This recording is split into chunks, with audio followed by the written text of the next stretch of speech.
Hello, and welcome to the Polk Pioneer Oral History Program, a collaboration between the Polk County Historical Association and the Polk County History Center. I am Lou Ann Mims, Research and Genealogy Historian in the History and Genealogy Library at the Polk County History Center. Thank you for joining us today as I have the pleasure to speak with Mrs. Lenore Costello, a longtime resident of Polk County who recently celebrated her 100th birthday in November. Congratulations. She will be sharing her personal memories about her life in Lake Alfred and Polk County. Thank you for joining me today, Mrs. Costello. Could we start by asking, when were you born? I was born on November 12th, 1916. Where were you born? In a little town called Sycamore, Ohio, which is in Wyandotte County in Ohio. What kind of work did your father do? My father was a farmer, and we mostly dairy, and he had sheep farming, and they also bred sheep on our farm. We had the kind of rams that people wanted. What was his name? Harrison William Walker Van Gundia. Van Gundia? Mm-hmm. So that's your maiden name? That's my maiden name.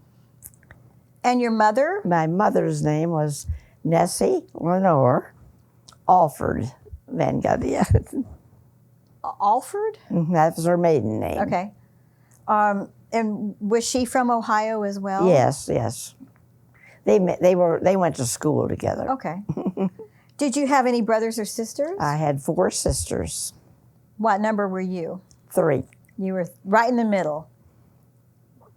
What was life like growing up on a farm in Ohio? Well, with 5 girls, no boys, we learned how to do everything, like make hay, shuck corn, and we had a dairy. And the dairy was, we girls got up before school and bottled the milk and took the milk into town in a horse and buggy.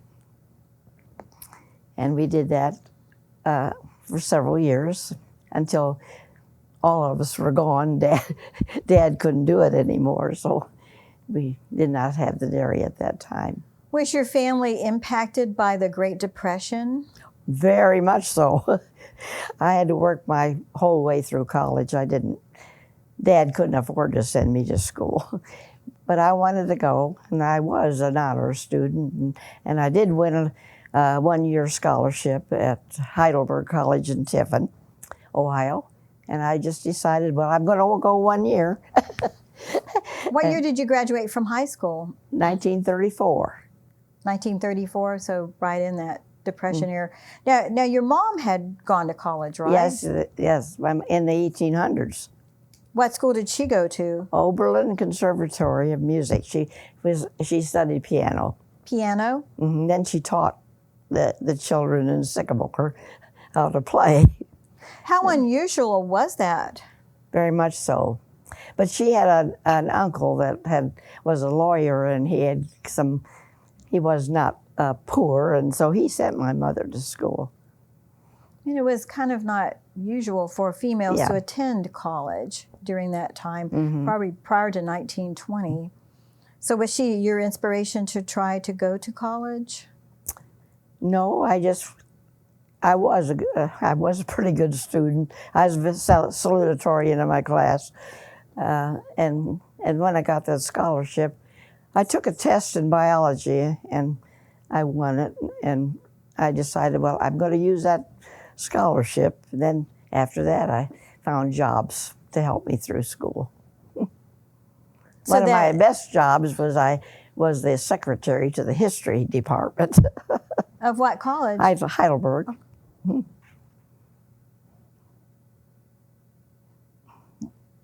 Did you have any other career aspirations?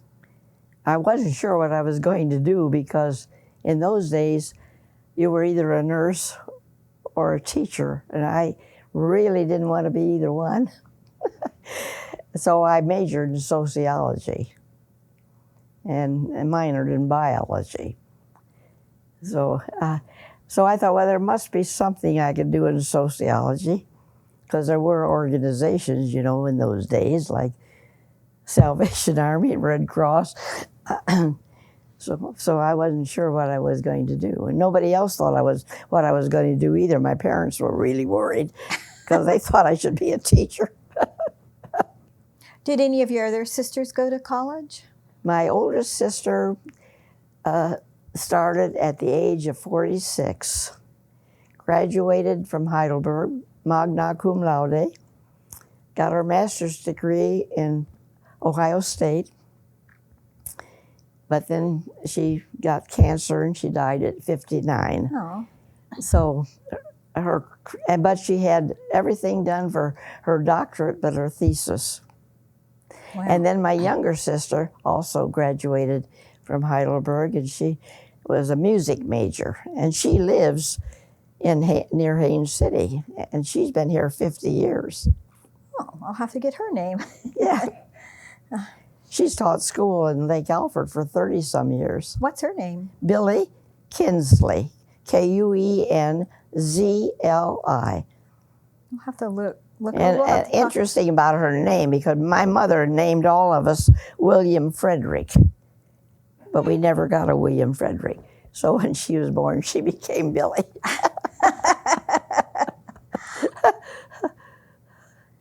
All right. So what year did you complete your program at Heidelberg? 1938. 1938. Mm-hmm. So what did you actually do? You worked at the history department. That was while you were in school or afterwards? Yeah. Mm-hmm. That helped me get through college. And a Saturday job at Woolworths. You worked at Woolworths? So what did you do after you graduated? Well, I waited to find a job. But I was out in my mother's yard hanging up clothes, and a man came to see me. He was the judge of the county and wanted to know if I wanted a job with the Red Cross, that they had an opening. And that's how I got started. What kind of work did you do? I was the executive director of the county. Of the Red Cross in Ohio? Mm-hmm. And then I only worked What was the judge's name? Judge Keir was his name, K-E-R. And why do you think he selected you? Somebody told him that I had just graduated from college, and maybe she would like to do this kind of a job. So that's how I got the job. So what did the job entail? What did you have to do? It was I know, but functionality. Well, in those days, it was more disaster relief and helping people economically until the war came. And then I went to Mansfield, Ohio, the Richland County chapter, after 2 years there. And World War II broke out then. So I had a lot and I had 12 people on my staff then. So it was already organized and functioning, and he brought you in as the director. As soon as the war came, the whole focus of Red Cross changed. What was that focus? Well, that was all military. You know, we had to do first aid, nurses' aids, surgical dressings, knitting.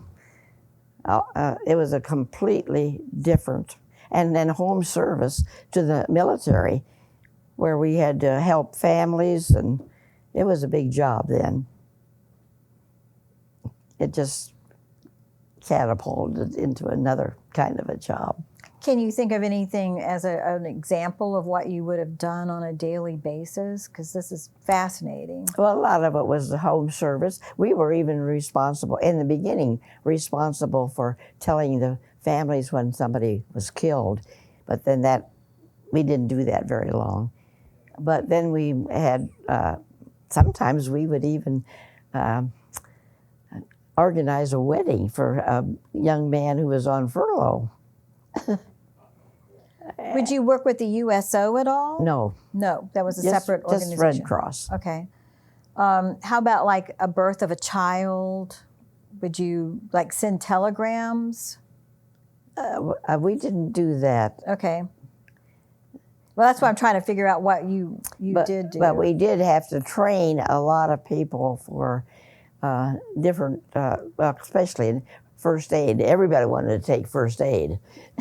And so we had to, and my husband, before that, that's how I met him, he came to the office and he taught instructors in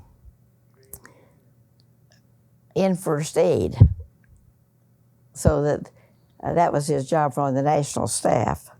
So would you also educate the community for like home front efforts? Yes. Okay. And then also a lot of fundraising. How would you fundraise? By just going to people in the community. Like knocking on doors? Mm-hmm. Like they do fundraising today, you know, for our organization. Yes. And interesting was that in Mansfield, to help us one weekend, Carol Lombard and Clark Gable came. Did you get to meet them? No, I didn't. Oh, but you were in the same place, right? Yeah. Mm-hmm. Wow. And on my board of directors was Mary Bromfield, who was Louis Bromfield's wife. He wrote books, and they were very popular. And he and Lauren Bacall and Humphrey Bogart were good friends. And the wedding was at their farm. And I received a letter from Mrs. Bromfield telling me all about the wedding. So you said you met your husband? In my office. Okay, what was he doing? Well, he's on the national staff of the Red Cross out of Washington, D.C. Where was he from? Florida. Winter Haven. Oh, okay. Now you're seeing how I got here. I'm seeing how you got here. All Yes. right. So was it a quick romance? No, because he was sent to the Philippines to set up civil defense units throughout the islands during the war. And so, well, just before the war. And he came home. He left Pearl Harbor on December 6th at 4 o'clock in the afternoon on a ship. December 6th? And so he was on the ship on December 7th coming home. Wow. And he had been over there 6 months setting up these different places through the islands. Wow. And then they sent him back before the war was over on the reconstruction. That time we were married, and that was 15 months Wow. that I didn't see him. So where did you guys get married? In Sycamore, in my little hometown church. And so you stayed there while he went away? I was here. No, I was in Winter Haven. So when did you guys move to Winter Haven? On my wedding night in 1942. 1942, okay. December 19th. Wow. So how big of a difference was that going from Ohio to Winter Haven? Well, I was married in a blizzard and arrived in shorts weather down here. Had you ever been to Florida before? Yes, I did come down to meet his parents. Okay, so you weren't totally unprepared. Yes. Wow. That's a huge difference, though. That was in 1940. So, but you moved to Winter Haven. Mm-hmm. Where did you live there? Lived on Lake Albert Drive.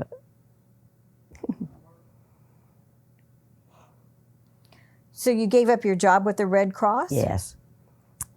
But then when he went to the Philippines a second time, I was a substitute teacher at the high school for 5 years. Of course, he wasn't there that long, but that's how long I taught there. And I wondered if you got it. You didn't do any Red Cross work here in Florida? No, they didn't need me. Well, you know, they were pretty well established. Mm-hmm. And did you volunteer at all? Yes, I did. I taught first aid. So when did you move to Lake Alfred? In 1947. So after the war. Yeah. So let's back up before we talk about that. What was the war years like here in Polk County for somebody whose husband is away? What kind of activities did you do? What was kind of like the... Well, a lot of people did volunteer to do things. Of course, we had gas rationing, so you didn't go anyplace very much. But I don't know whether in those days we had those wonderful concerts at, I don't know when Nora Mayo Hall was built. I'm not sure either. But they did have some, like that kind of entertainment for us. And very good people came here. You know, good entertainers. They don't have that anymore, I don't think. Well, so Florida's still a tourist destination, even during the war years. And, a lot of activity, I understand, with like people just doing their R&R in Florida. I don't know whether you saw like an increase of attraction visits or whatever, or a decrease. I mean, you'd only just gotten here, but just compared to Ohio, I'm sure it was a little bit different. So what sparked you to move over to Lake Alfred? Well, George and I were living with his parents at that time because of his being gone. And I was out to dinner with another pioneer of Lake Alfred, Frank Goodman. I don't know that I've heard of the Goodman. I haven't heard the name, yes. Yes, well, and because Frank's son had been in the Philippines, and George was his Boy Scout leader here in Winter Haven, and they met each other over there. So these Philippine people came to visit us, and they knew Frank Jr. So we went out to dinner, and I just casually said to Frank Goodman, "Do you have a house in Lake Alfred for sale?" "Got the house for you," he said. "Got the right house for you." And I've been in it 69 years. You're still in the same house? Must be a really good house. It is. It was built in 1924. 1924. What area do you live? I live on Lake Haynes. Wow. And the family that built it was a family named Bully, and they were the only other family in it. So a lot of people in the citrus industry live over in Lake Alfred. They did, yes. Mm-hmm. Especially those who were connected with the experiment station. Yes. Mm-hmm. The scientists and Yeah, educators, those scientists, researchers, yeah. Mm-hmm. right. But that was a little different than Ohio, having all the citrus here. Oh, I was in a grove, and there wasn't any other house on my lake, on that area of the lake at the time. And I lived in a grove. Of course, none of it's there now. And still, I don't have any houses around me. There's a big 4-acre piece of land. Wow. So I still see the lake every day. So the boom that happened with population in this area following the war years, can you tell a little bit of that story? What was that like? Well, a lot of houses started being built. I mean, groves being destroyed, and then houses being built. And Lake Alfred had a lot of groves because they were owned by those Gardners and Goodmans and Crittenden's and those old family Shins, but there none of them there now. That packing house still stands. Yeah, The big packing house there. but it's not used. Mm-mm. They're going to do something with that packing house. I don't know what, but I've heard lots of rumors. Where would you do your grocery shopping in Lake Alfred? Well, we did have a little store. Did you? Mm-hmm. And the owner was a man named Collier, and he did have nice things, and I did a lot of shopping there. It was located where the Center State Bank is today. Oh, okay.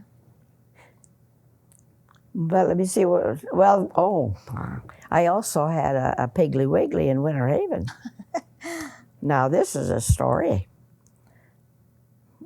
One of the clerks in the Piggly Wiggly was a man named George Jenkins. I have heard that name.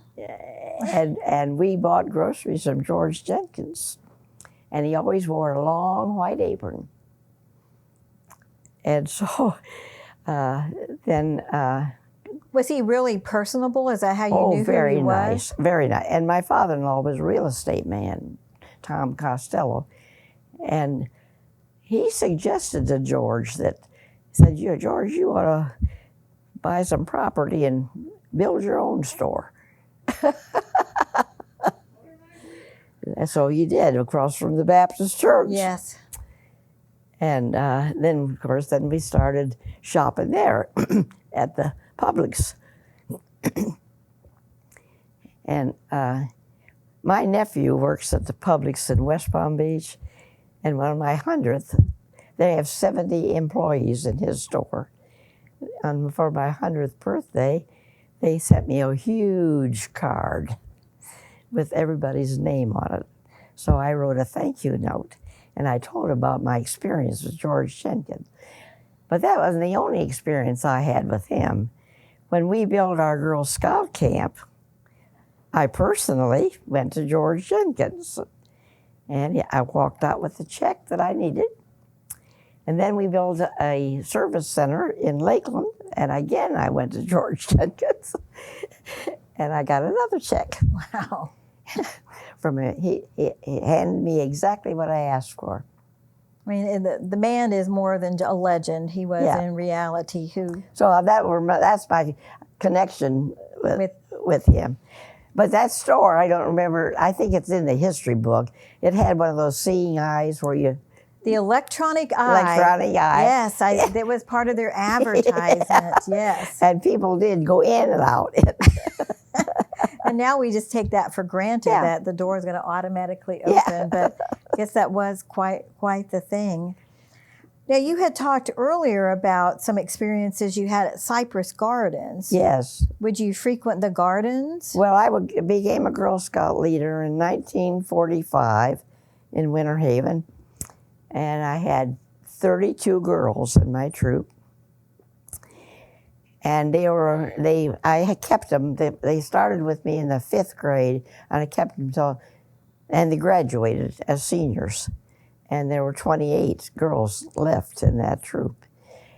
But one of them was Adrienne Pope, Dick Pope's daughter. Okay. So I had a lot of connection with the Cypress Gardens because of the Popes, and Adrienne being in my troop.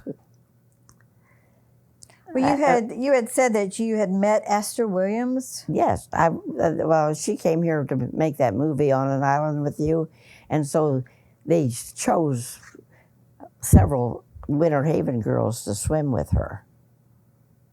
And probably a lot of them you might even know who they were, but they were, and a lot of them had been the skiers also. A lot of girls in my troop were skiers in the beginning for the gardens. Wow. So, but you were you an extra in the movie? Well, we all swam together with her. With her. In the opening scene. Okay. That's all we did. But we had to practice.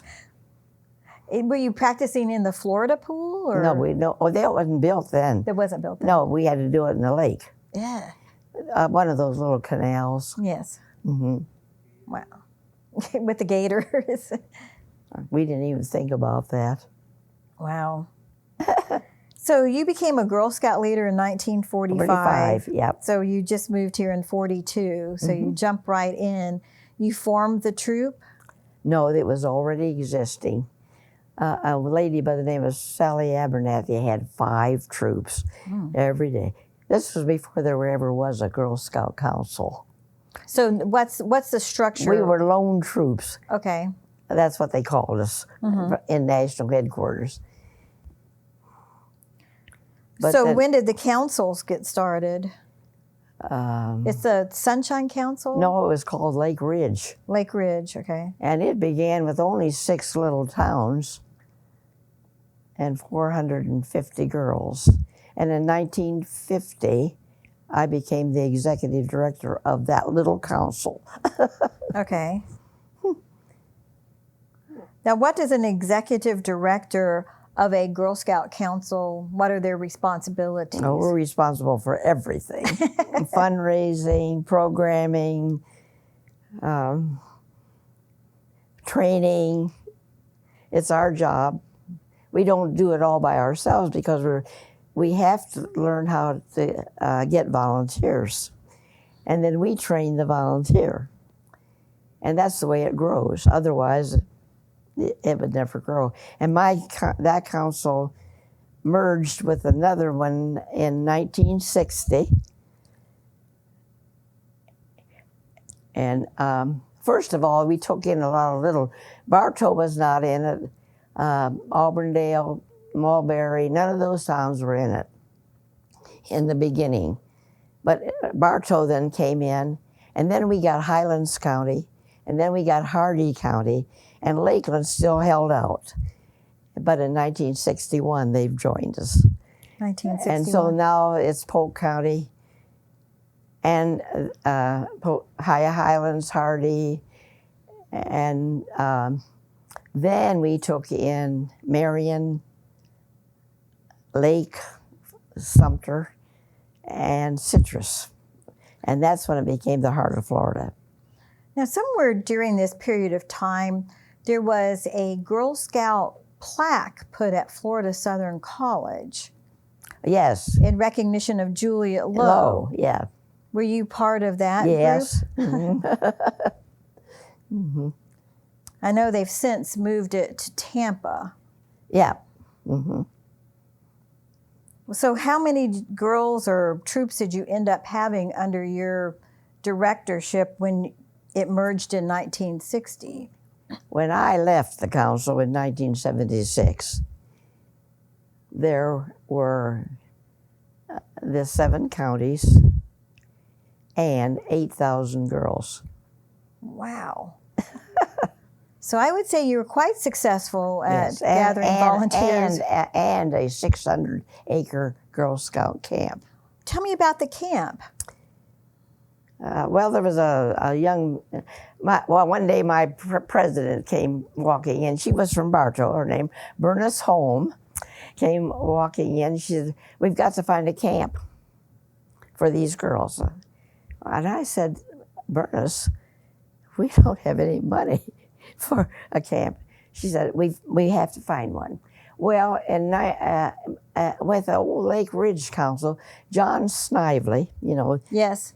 Citrus. gave us $7,500 to buy a camp, a restricted fund. Well, you can't buy much acreage on $7,500. No. But we never spent it because it was restricted. And so she said, we'll find something and we'll try to pay down that $7,500. So there's a young man here in Winter Haven named Bert Schultz. The Schultz family is an old family here. And I said to Bert, while you're traveling around Florida, see if you can find a piece of property that we can pay $7,500 on and start a camp. So we found this piece of land in Wildwood in Sumter County. And but it was only 130 acres of land. But we did buy it. And we bought it for $14,000. And so we raised the other $7,500. And then I had a national person come down and hike that area with me. But the thing she said to me as she left was, "Please don't make a whole camp out of this 130 acres. See all this land around you? There was nothing there, but all this acreage and woods, beautiful woods." She said, "Your job is to get that land." So did you? And so little by little, our council got the land. And and it was just really, Luann, it was uncanny because we had no money. And the first piece of land we bought was 28, the next piece was 28,000. And Joe Hayes and Sarah Hayes, who lived here, old timers, Sarah was our president, and Joe went around to all the banks and told them how much money they had to give for us to get that $28,000, which we did. But one day, after Lakeland joined us, there was a letter in the mailbox of their Girl Scout house, and somebody in Auburndale had left us $28,000. How? How would that have happened? I mean, that's just uncanny, wasn't it? Isn't it? Yes. So, that is a lovely camp. My daughter has been to that camp. Oh. It's fabulous. I think it was one of her first experiences that I think she did archery there and just a lot of stuff she'd never done. So thank you for making sure that camp is there for those girls. We have a wonderful, one of the best equestrian camps in the United States. Well, anyway, then my chairman of the camp development said to me, "We got to get the next 130 acres." Again, I said to Jim, what do we go? How are we going to do this? And he said to me, "I don't know how you're going to do it. My job is to see that architects and contractors do your job, their job. Your job is to get the money." So another pioneer in Winter Haven died, Hal Hens. He had property next to the Cypress Gardens over up there. He left, and their property was $52,000. So I went to the Lake Alfred Bank, and we borrowed $52,000. Hal died and left us $60,000. You have a charmed life. That's uncanny. It is very uncanny. It was almost like you were the catalyst that this was going to happen, and they were funneling all of this through you. That's amazing. I never knew the history of that camp. That's fabulous. Everybody said, it was built with cookie money. Not a dime of the cookie money went for the property. Not one, nor the buildings. Wow. We were just very fortunate that we lived in the time we did, because I could walk in that Lake Alfred Bank and borrow all the money I wanted. So was that kind of hometown? And I knew new people. Yeah, his daughter was in my Billy's troop. And so Lee would just say, he wouldn't say anything to him, but oh yeah, okay. And no collateral. Just walk in and just, yeah. I'm the Girl Scout executive director. Well, he knew me anyway. Yeah. but the whole thing was, we got it that way. And when I left in 1976, everything was paid for. The camp was paid for with even swimming pool, the lodge, and the service center. Wow. All done. I decided to stay till that money, I was finished after.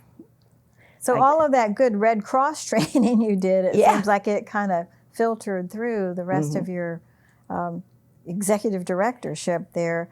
Did you have any children? No. No children? Mm-hmm. But you have all of these little Girl Scouts. Yeah, and they're all coming back now. It's amazing. They're in their 70s. Oh, wow. Have they had a reunion of like the first last campers? year, on my 99th, one of the girls had a big camp, had a big dinner, campfire and camp dinner, and I was allowed to invite 20 back.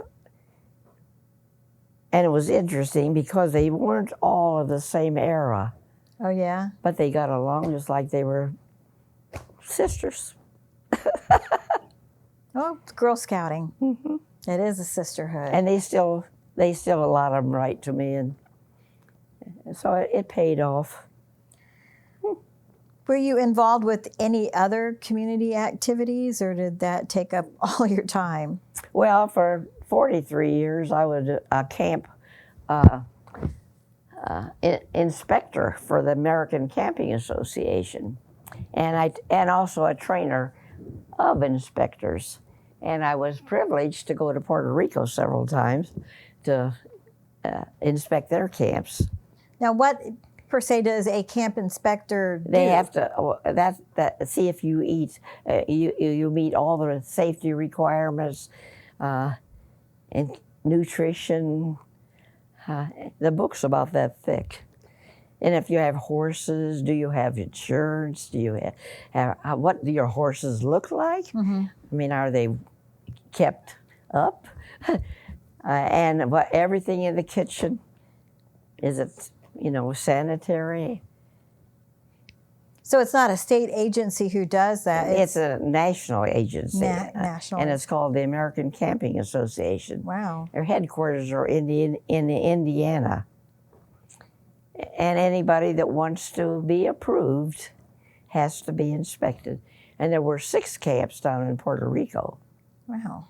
And I had the privilege of going down there and doing those. And I did one in Switzerland that was an American camp. So isn't that where the International Girl Scout headquarters Yes. is? Mm-hmm. Did you get to go? I've been there several times. What was that like? Oh, it's wonderful. Your daughter had to go. I want to go. Forget her. Is she, I want to go. is she in a Bartow troop? She's not in a Girl Scout troop right now. But anyway, yes, you hear about that, and it's like Shangri-La. Yeah, it's big. It's beautiful. Mm-hmm. Wow. Yeah, tell me a little bit about that. I want to know more. Tell me what it was like. Well, I'll tell you, I went there the first time in 1960, just with George. We were in Switzerland, and we went there. That was my aim that year, to go to the chalet. And then after that, George and I started a private. After I retired and he retired, we started a private camp in Europe for 6 weeks, tenting but they were teenagers. They weren't Girl Scouts or and they were co-ed. And we called it Camp Wayfarer. And so always on this co-ed trip, there was always some Girl Scouts that parents would send them for graduation present. And so we always had somebody there. And so they always had to go to the chalet. And so George and I did that for 16 years with our private camp over there. Wow. And we traveled 7 countries. And then those kids put up their own tents and cooked their own food, just like we do in Girl Scouting and Boy Scouting. Did your husband stay with the Red Cross his whole career? No, he resigned after the war. One reason he resigned was I never could go with him when he was out of the country. And they were going to send him to Palestine. And so he said, may I take Lenore with me? No.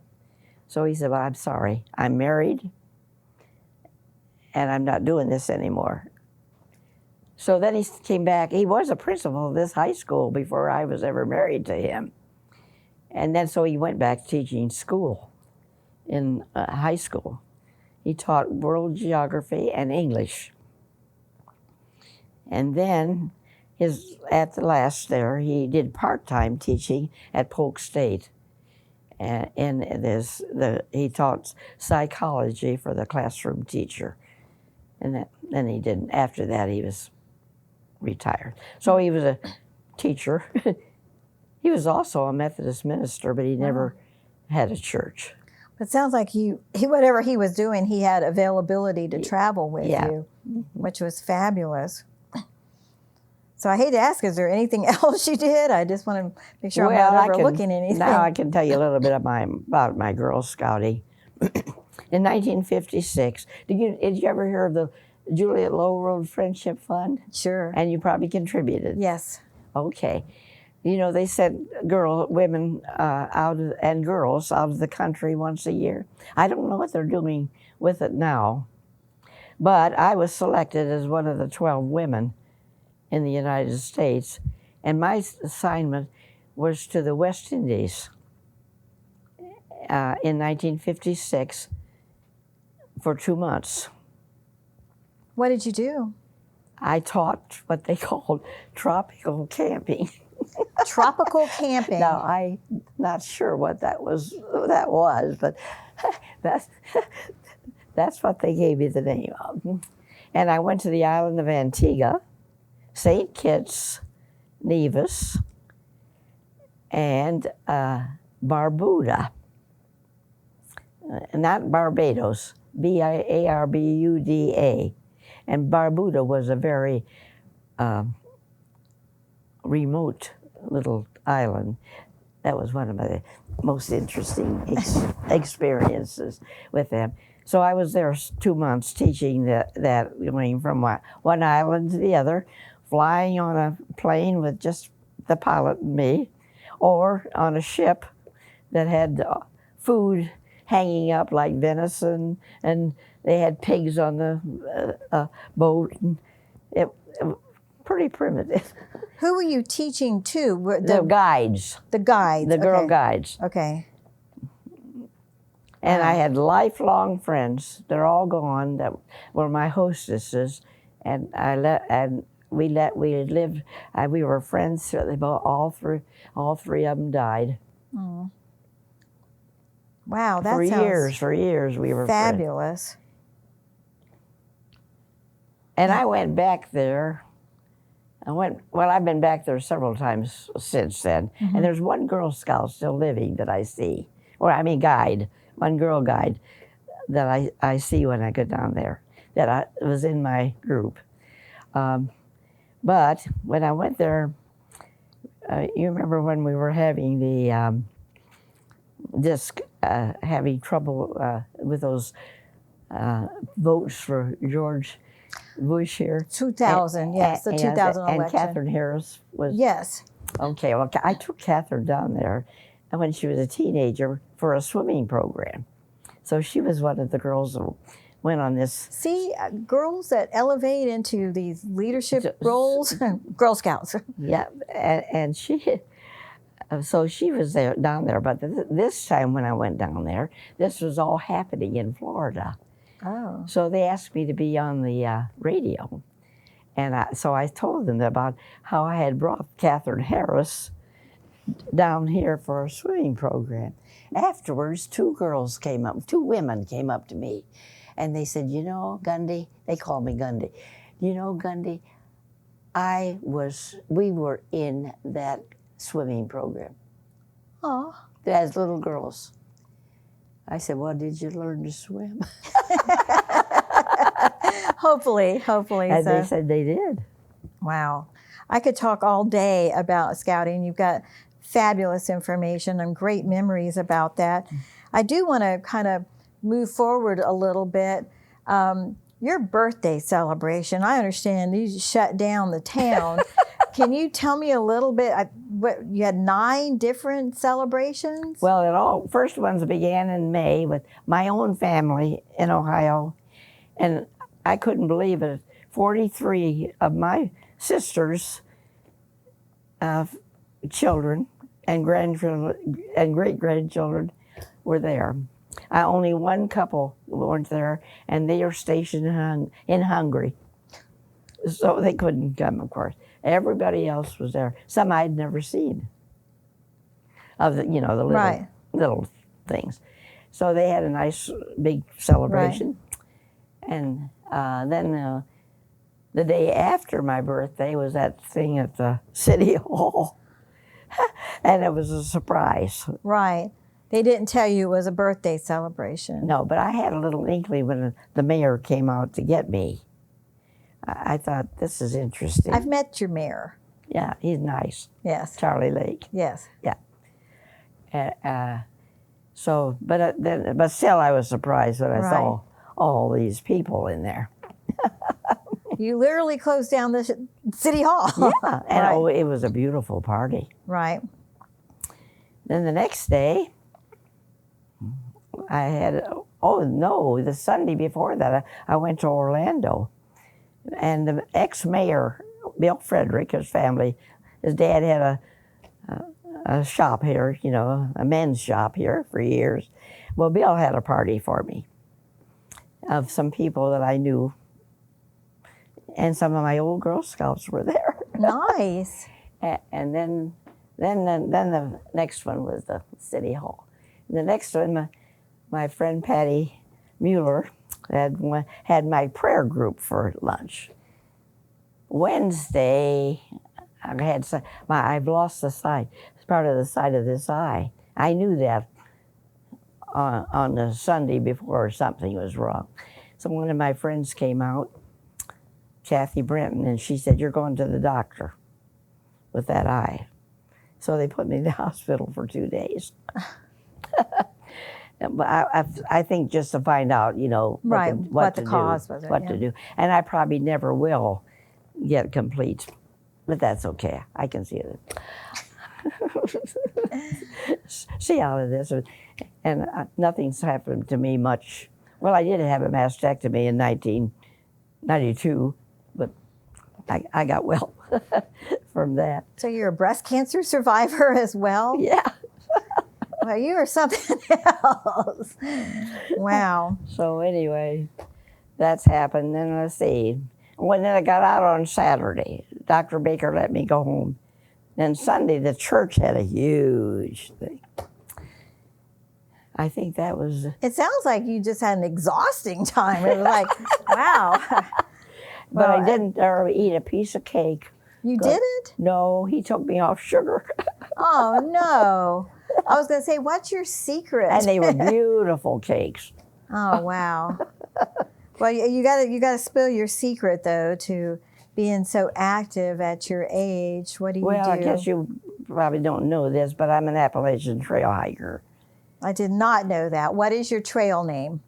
Gundy? I don't have, they didn't, yeah, I would have used that, but they didn't use those. I went in 1954, was my first trip. Oh, wow. So you were on the trail I'm from North Carolina, so I know about the trail. So. Well, I've hiked North Carolina, Tennessee, Georgia. I've been to Katahdin 3 times. Wow. At the end, you know. Yes. And New Hampshire. I've done those. And I took Girl Scouts. Uh-huh. But, of course, George and I went alone sometimes, too. And on my 90th birthday, I hiked Mount LeConte. Wow. So... You know Mount LeConte in North Carolina? What's it near? Is it by Pishka? Gatlinburg. Gatlinburg. Oh, so it's in the Pishka Forest? Yeah, it's out of Newfound Gap. Wow. Mm-hmm. So you hike. I climbed it. I'm going to start hiking. Took me 7 hours up and 8 hours down. Wow. Well, you are definitely an inspiration. But I stayed all night up the top. They have a lodge up there. Mm-hmm. So I stayed up there. Well, we're going to start winding up, but I do want to ask you, you reflect a little bit on your life here in Polk County. You've given so much to the community. What would you tell somebody new coming in as to why it's so nice to live here in Polk County? Well, there's a lot of opportunities. I mean, there are a lot more than even when I first came here. There are a lot of more agencies, and everybody needs help. And they're always fulfilling after you get into them. You're not only just giving something to somebody else, you're absorbing. So service back gives you something in return. Yeah, it gives you a feeling of, well, I am worth something. Well, you're also a very empowered woman, and I congratulate you on such a wonderful celebration of your life and all of the good that you've done for this county. And I want to thank you so much for joining me today and sharing your memories. I've really enjoyed speaking with you. I love living here. I love the lakes. I mean, this is a beautiful, It beautiful. most definitely And of is. course, it was beautiful when we had orange groves. And you know, when I first came here, the Royal Poinciana was all over town. You remember that? It's a tree with red flowers.